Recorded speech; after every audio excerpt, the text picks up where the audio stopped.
Students good morning. हम करने जा रहे हैं चैप्टर 8 साइंस 7th, जिसका नाम है विंड्स स्टॉर्म्स एंड क्लाइमेट।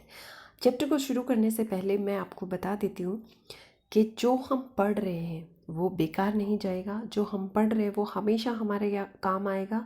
और हम पढ़ रहे हैं, ये हमें किसी को दिखाने की ज़रूरत नहीं है, किसी को प्रूव करने की ज़रूरत नहीं है। ये अपने आप प्रूफ हो जाएगा जब आप कुछ करके दिखाएंगे। अभी जो लोग सो रहे हैं या जो लोग एंजॉय कर रहे हैं, आप उसको भूल जाइए। वो शॉर्ट टर्म हैप्पीनेस है। आपकी जो हैप्पीनेस आएगी पढ़ने के बाद वो लॉन्ग टर्म होएगी और उसके फॉलोअर्स होंगे। उस हैप्पीनेस का जिस है और जो आपको हैप्पीनेस मिलेगी उसका लोगों को हमेशा के लिए रिग्रेट होने वाला है।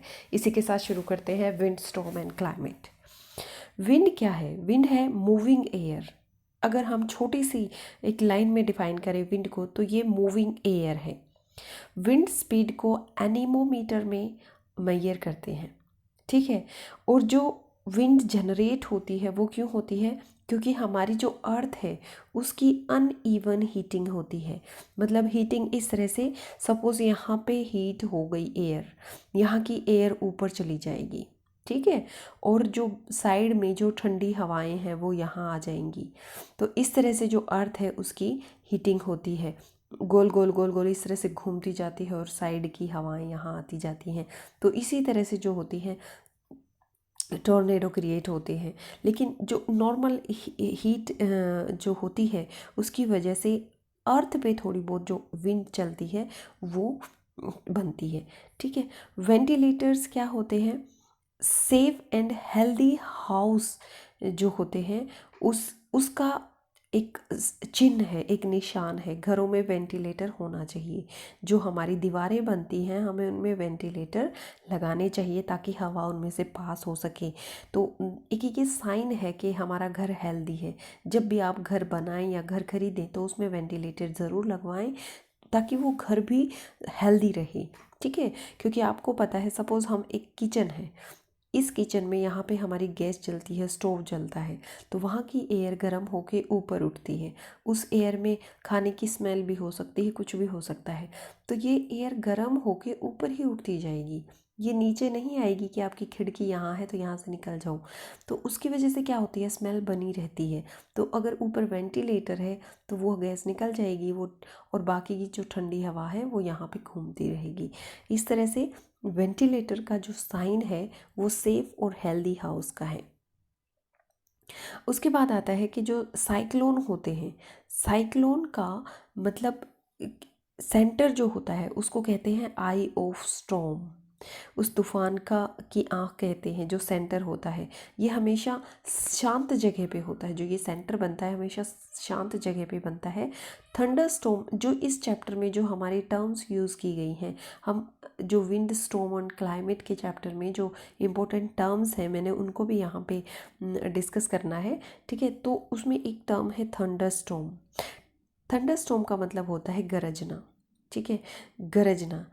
इसकी वजह से भी बहुत ज़्यादा बारिश शुरू हो जाती है और उसकी वजह से तूफ़ान क्रिएट हो जाते हैं। साइक्लोन होता है चक्रवात, ठीक है। इसके दूसरे नाम भी हैं, जैसे अमेरिकन कंटिनेंट में इसको हूरिकेन के नाम से बोलते हैं। इस तरह से वो जो साइक्लोन होता है उसको जापान और फिलीपींस टाइफेन के नाम से भी बुलाते हैं। जैसे जापान है और फिलीपींस है, उसमें टाइफेन, TYPHA। तो इस तरह से फैन जापान और फिलिपिन, तो फैन सेम साउंड सी हो रही है, तो आप इस तरह से उसको याद कर सकते हो। देखिए जो टॉर्नेडो होता है, टॉर्नेडो होता है बवंडर, ठीक है। जो बवंडर उठते हैं आपने देखा होगा, जो राजस्थान है, रेगिस्तान का जो एरिया है वहाँ पे इस तरह से गोल गोल गोल गोल घूमता हुआ सा एक चक्कर सा चलता है जिसमें मिट्टी रेत बहुत सारा ऐसा होता है। तो ये बवंडर क्या होता है एक्चुअली, इसमें होता है डेब्रीज होता है। डेब्रीज का मतलब होता है मलबा। जो जो NCERT की बुक्स बुक्स हैं, मैं आपको बोलती हूँ कि आप एनसीईआरटी की बुक्स लें, उसे पढ़ें। इससे क्या होता है, आपकी इंग्लिश भी अच्छी हो जाती है, क्योंकि वो किसी एक इंसान ने नहीं लिखी होती, वो बहुत सारे लोगों ने लिखी होती है मिलके। उसका जो ऑथर होता है वो बहुत सारे लोगों से डिस्कस करता है, एक पैनल होता है जो उसको फाइनल करता है, चेंजेस होते हैं हर साल। देखिए, एनसीईआरटी की बुक्स का कोई कंपैरिजन नहीं है। आपने सब कुछ पढ़ लिया दुनिया में, लेकिन एनसीईआरटी नहीं पढ़ी तो आपकी जो एजुकेशन है वो कहीं ना कहीं कम रह जाती है। देखिए, उसके बाद टॉरिडोन जो होते हैं वो फनल शेप के हम कह सकते हैं। जो ये स्ट्रक्चर है, यहाँ से छोटा छोटा, बड़ा बड़ा, बड़ा बड़ा, जो चक्रवात है, जो बवंडर है, जो इस तरह से होता है। ठीक है, ये क्या होता है, इस टॉर्नेडो की वजह से साइक्लोन भी आ सकता है।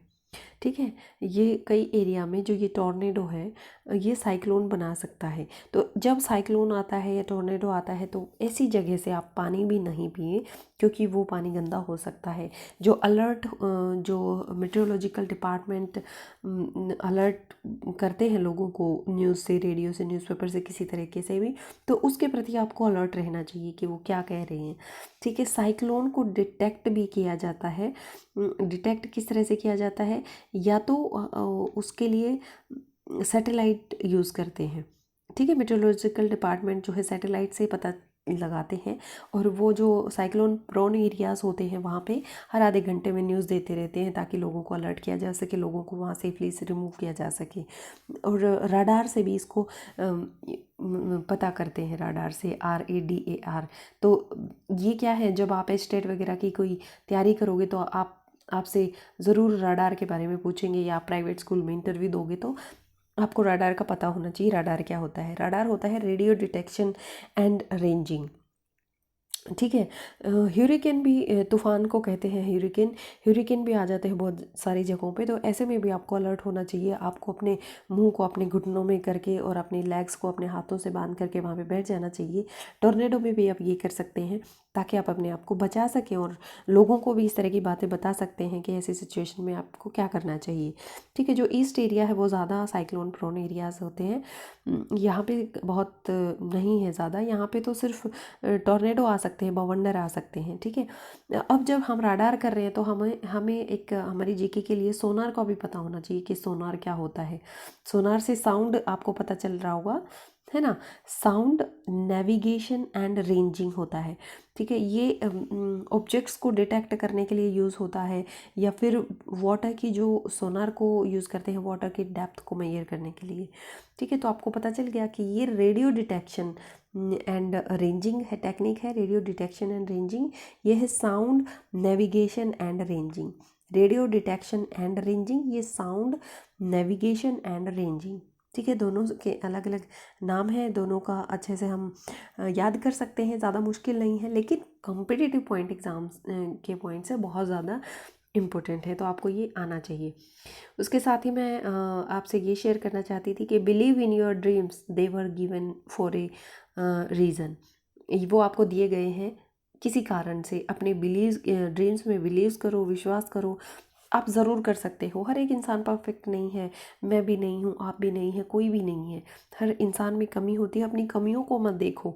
मैं कैसे बोलता हूँ, मैं कैसे चलता हूँ, मेरी शक्ल अच्छी नहीं है, या मेरे पास कपड़े अच्छे नहीं हैं, ये चीज़ें कुछ भी नहीं है। जिस दिन आप कामयाब हो जाओगे, उस दिन वो सब लोग आपके दोस्त बन जाएंगे जो आपको जानते तक नहीं थे।